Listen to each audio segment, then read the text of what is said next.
Nous luttons pour le bien-être de nos populations. Et qui lutte pour la dignité et le bien-être de sa population a aussi quelque chose en cœur. Nous sommes de tout cœur avec tous les peuples qui luttent pour la justice, pour l'égalité, pour le bien-être. Et nous sommes amis à tous les peuples qui nous respectent et qui respectent notre souveraineté et notre dignité.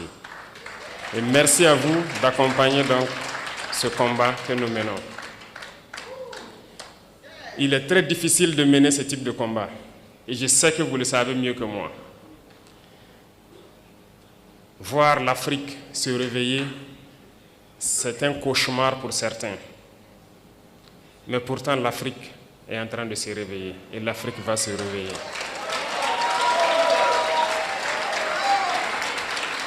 Nous n'allons pas être complices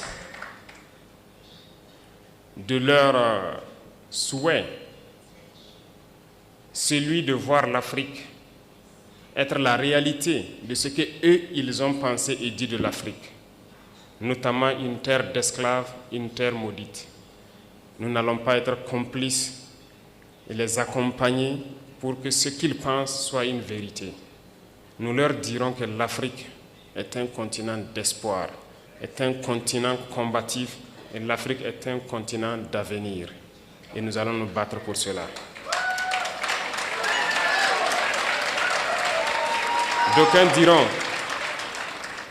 D'aucuns diront que c'est impossible pour l'Afrique de rattraper le retard, de se réveiller. On nous l'a dit lorsqu'on a voulu prendre le destin de notre pays, qu'il est impossible de faire ce que nous voulons. D'autres nous ont découragés.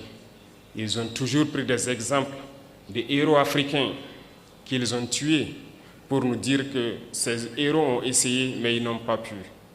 Pour nous faire comprendre que c'est une peine perdue notre lutte. Mais nous avons dit que impossible n'est pas africain. Si impossible était africain, nos grands-parents, nos ancêtres ont beaucoup souffert. Il n'y a pas ce peuple au monde qui a souffert comme les Africains. Aucun peuple ne peut prétendre pouvoir survivre